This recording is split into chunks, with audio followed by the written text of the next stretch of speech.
Hello and welcome to Old Ways in New Jersey. I'm Angus Kress, Gillespie, your host.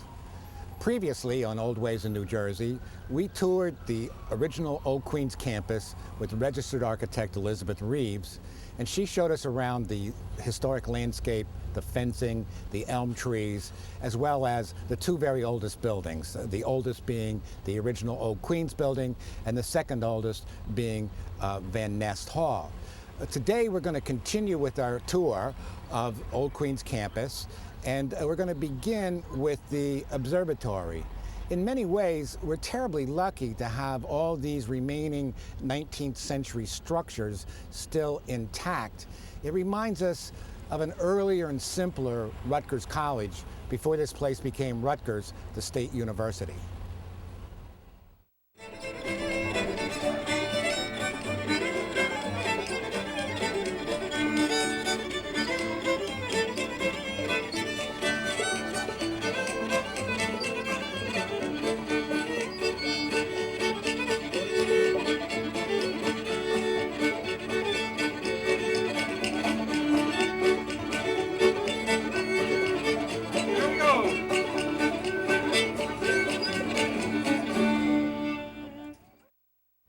We're standing in front of the 1865 observatory here on the Old Queens campus.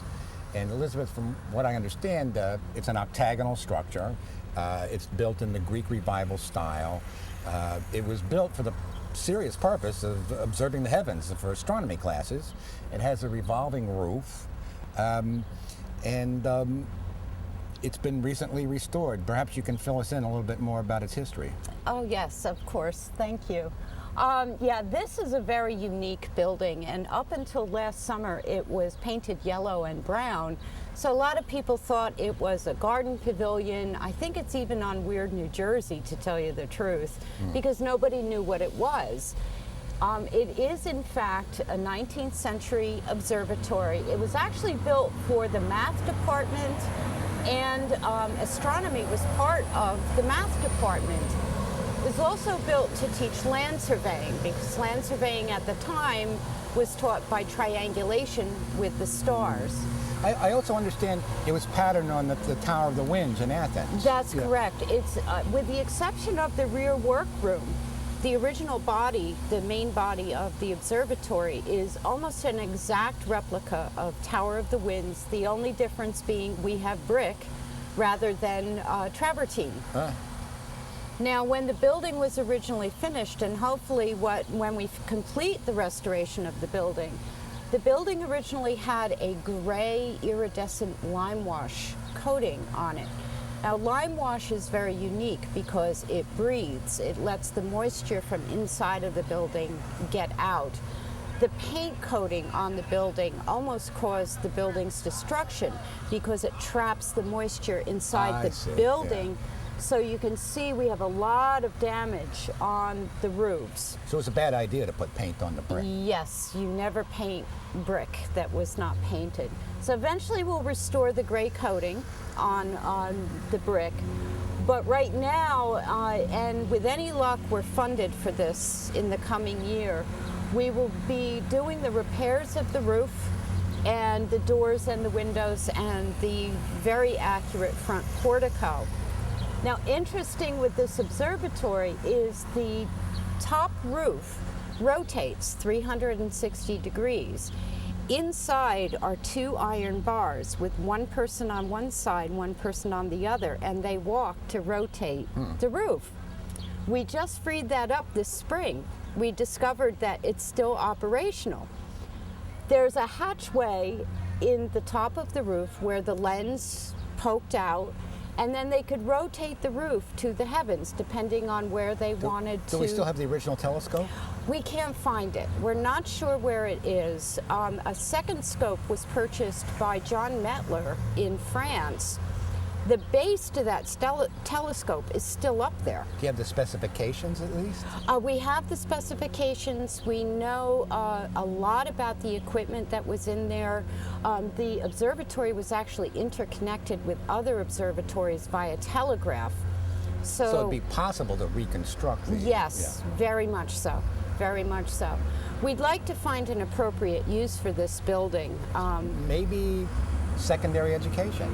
Secondary education, it could be leased by astronomy clubs to do 19th century astronomy or, that kind of work. Originally, they stopped... But isn't there a lot of light pollution in this area? This is the problem. Johnson & Johnson has a lot of lights in their parking lot, and that's why the use of the observatory was abandoned in 1974. It was used as late as that. Through 1974. So I don't know, maybe an arrangement could be made to dim the lights for a special event. But I would like to see it used at least to teach what the 19th century, if not science, the history of science. The history of science. I know at Rutgers, the math department, most of the science, the engineering, they're very proud of their historic heritage. Yes. They have incredible histories of their heritage online. So a lot of my information has actually been researched by the faculty of these disciplines. Really cool building. Let's go and take a closer look. Sure. Okay, this is the original door to the observatory. It has never been changed. We do keep it locked up. The inside is quite dangerous at this point. The floor has been rotted. It is actually a wood floor on top of dirt. But the rich moldings, the simple moldings, are indicative of the 1860s. A lot of this woodwork appears to be deteriorated. It's actually lead paint on here, and when we restore it, we'll remove all of the lead paint off very safely and remove it to an appropriate landfill. But the wood is original. It's actually very sound. There is no rot. I have not been able to determine what kind of wood it is yet, but certainly it was something that was very moisture resistant. You can also see the original color of the woodwork was actually gray, which probably matched or was slightly darker than the gray lime wash on the building. So when the building finally does get redone, it's going to look significantly different from what we are used to. Now, the column capitals and the pilaster capitals are exact replicas of the Tower of the Winds, and they actually are still available on the market. It was such a famous building that they still manufacture these. When we do this building, we of course will restore as much of the original as we can. We do have some missing pieces, so we'll have to get a craftsman to recarve those pieces and add those back in. We're standing in front of Geological Hall, completed in 1871. It's situated between Old Queens to our right and Van Nest Hall over to our left. It was designed by Henry Janeway Hardenberg, the great-great-grandson of Rutgers' first president. It's a brownstone structure and was home originally to the Department of Geology, Physics, and Military Science. On the second floor is the Geology Museum, which we looked at in some detail in a previous program. But here to tell us more about the actual architecture is Elizabeth Reeves. Thanks, Angus. Yes, this building, as Angus said, was designed by Henry Janeway Hardenberg. And being of Dutch lineage, as were most people here at the university, it has a very distinctive Dutch influence. This building has been called Renaissance Revival, it's been called Gothic, it's been called many, many different things. I've even called it Romanesque on account of those windows. Of the round windows. Yeah. The bottom line is that it was a style that became very unique to Hardenberg. We're fortunate to have two Hardenberg buildings. This one in particular was his very first whole building commission. Now, he went on to become the architect of the Plaza Hotel and the Dakota Apartments in New York, where his style really evolves into a mature and very distinct entity. such so that he became the premier hotel architect in the country. We just happen to be very fortunate to have his original works. Now, the dates on the building carved into the pediment are 1770 to 1871. The funds for this building were raised during what was perceived as the centennial celebration of the college, erroneously thinking that the charter dated to 1770. In fact, the original charter was written in 1766.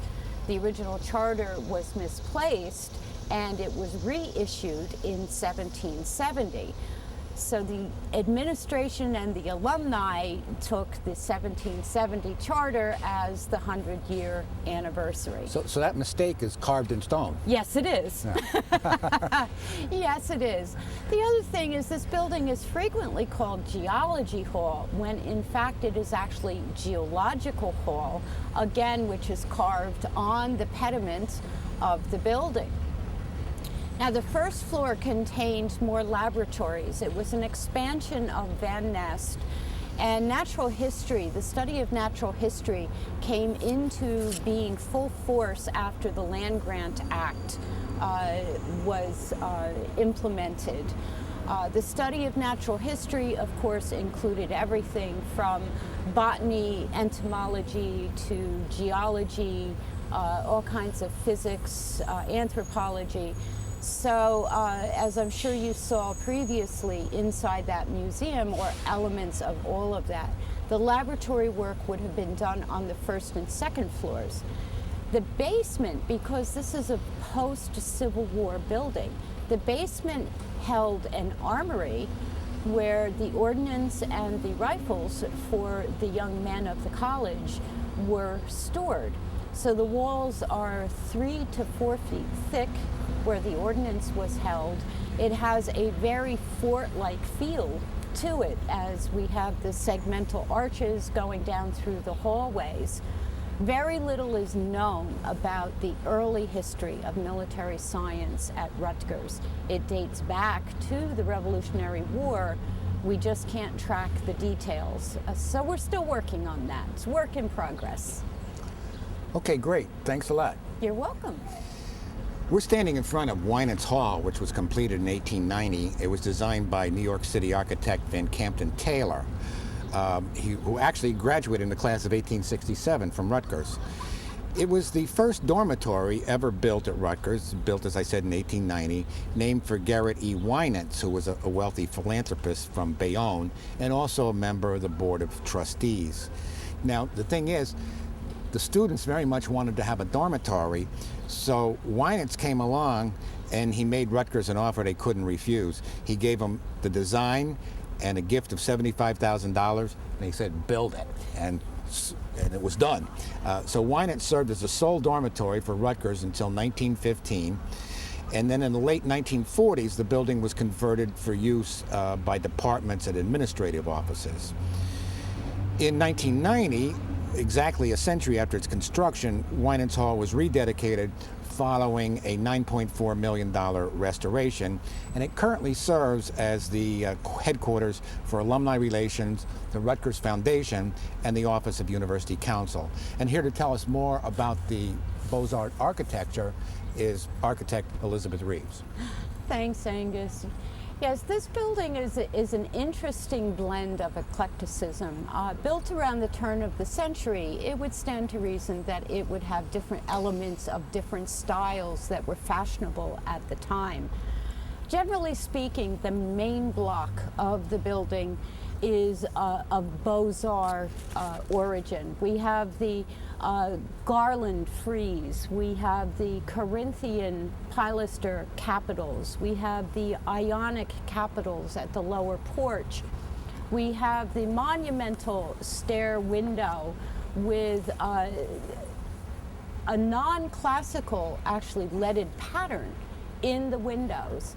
The segmental window at the top of the monumental window, again, has a very contemporary to the time feel to it. Again, all of the decorative elements, the ribbons, the medallion, date itself more towards the Beaux-Arts. Now, when you get down to the porch area, it takes on a completely different flavor, which also gets extended into the interior. You'll notice the stained glass windows, first of all, have a very geometric, almost abstract feel to them. But more importantly, the brick used to create the interior of the porch are Roman brick.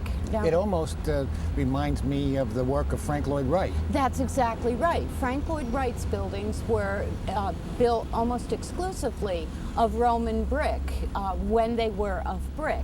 So And it looks almost anachronistic. it really takes two completely opposite styles. Yeah. Where you had this very high display of wealth and power against the organic, natural designs of a completely different architectural philosophy. So it becomes something of an enigma and contradictory, yes, eclectic. Eclectic is the best term for it. So it's very difficult to pinpoint. It's very difficult to pinpoint the style of the building. The one thing that is easy to pinpoint is with the ranking of the windows, the fact that it was a dormitory. It looks like a dormitory with center spaces and rooms off to the wings. I've even spoken with a few people who actually lived here after World War II. So it's fascinating. Unfortunately, the building did fall into disrepair to the extent that they were going to tear it down. And in 1990, somebody stepped forward and said, no, let's save it.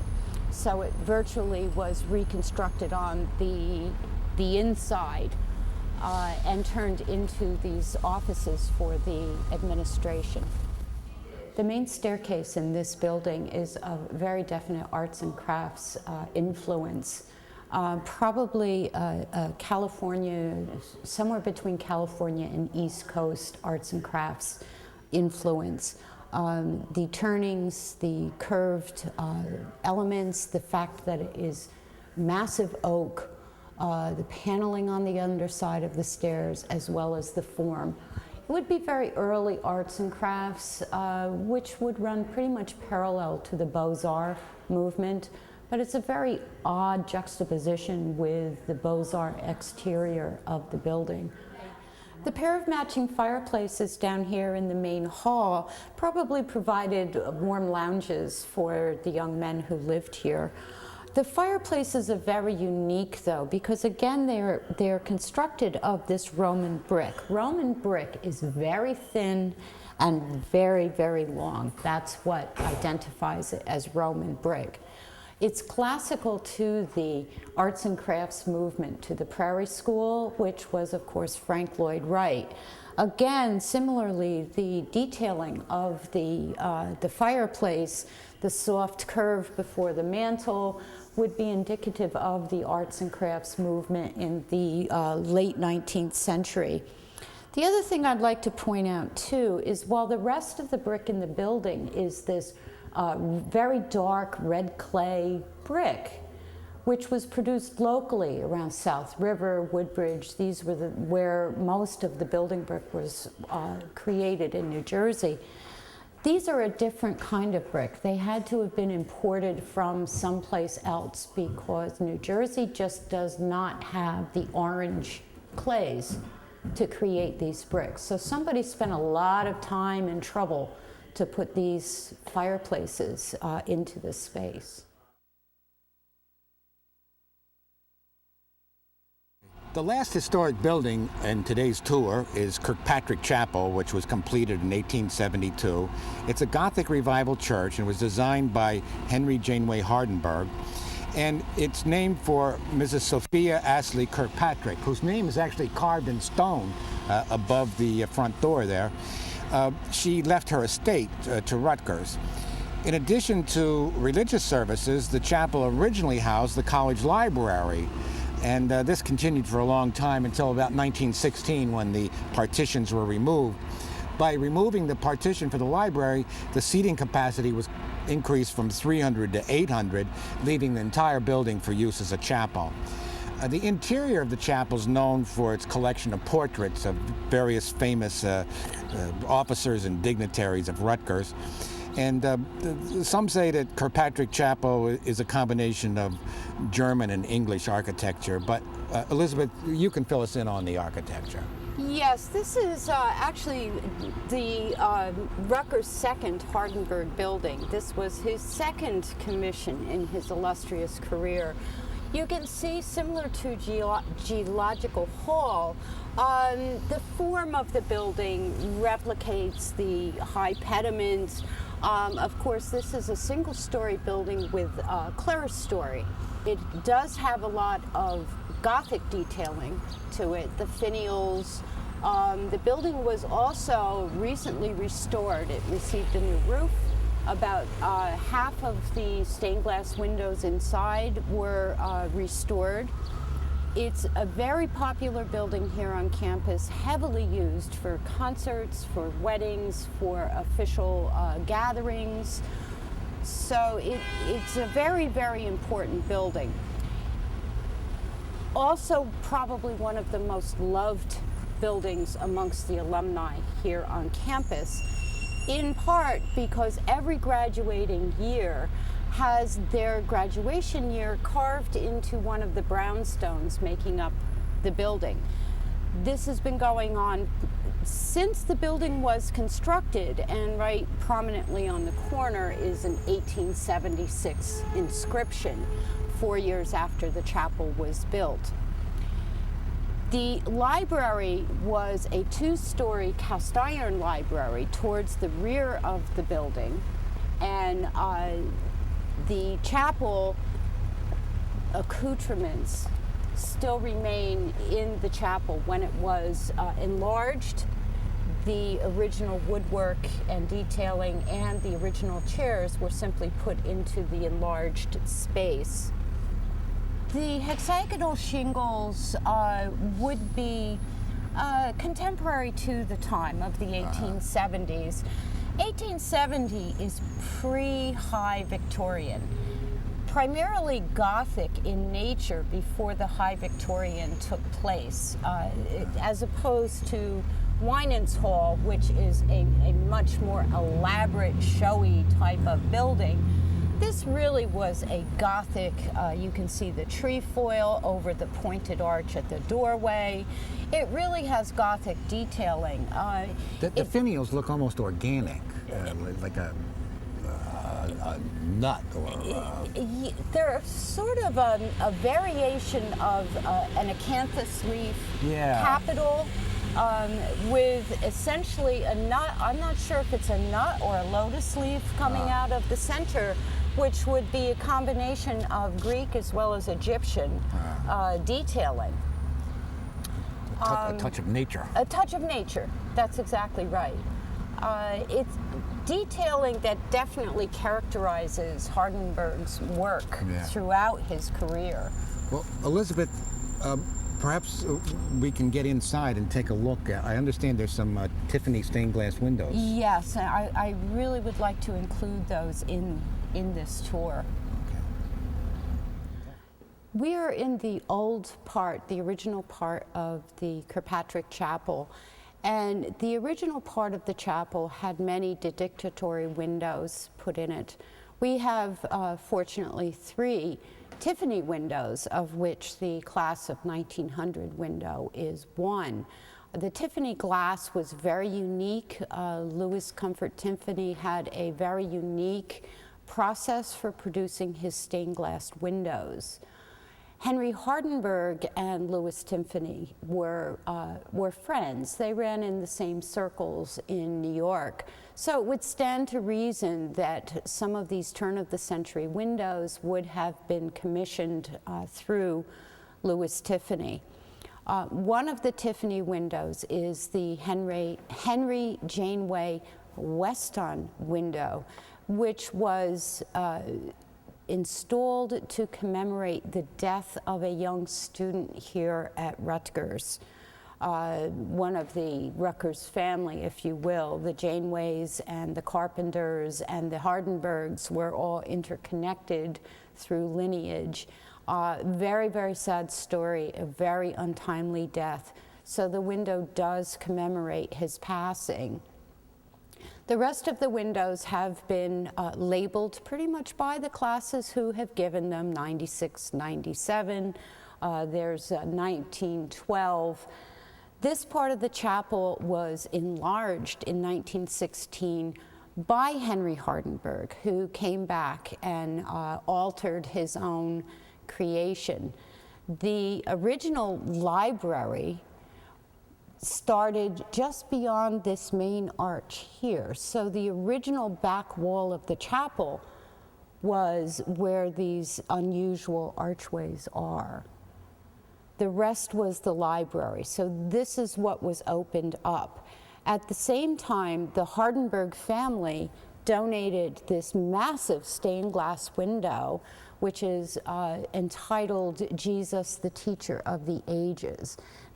The other major window, stained glass window in the chapel, is the charter window, which commemorates the signing of the charter in 1766. This is the newest window in the building, and again, it is completely non-religious. It's in very good shape. At the back of the choir loft. This one's not contested. Everybody seems to appreciate this window. I will add that all of the structure, all of the brown structure in here is original. The white columns are actually covers on the original columns, which was added by Hardenberg when he did the renovations. The original color of the chapel walls was a white, an antique white. The scarlet was added somewhere around the year 2000 at the behest of one of the presidents of the university. The work in here is really quite magnificent engineering. The Gothic actually does extend in, however, the 1916 classicism, Beaux-Arts type of detailing does extend into the building where it has been modified.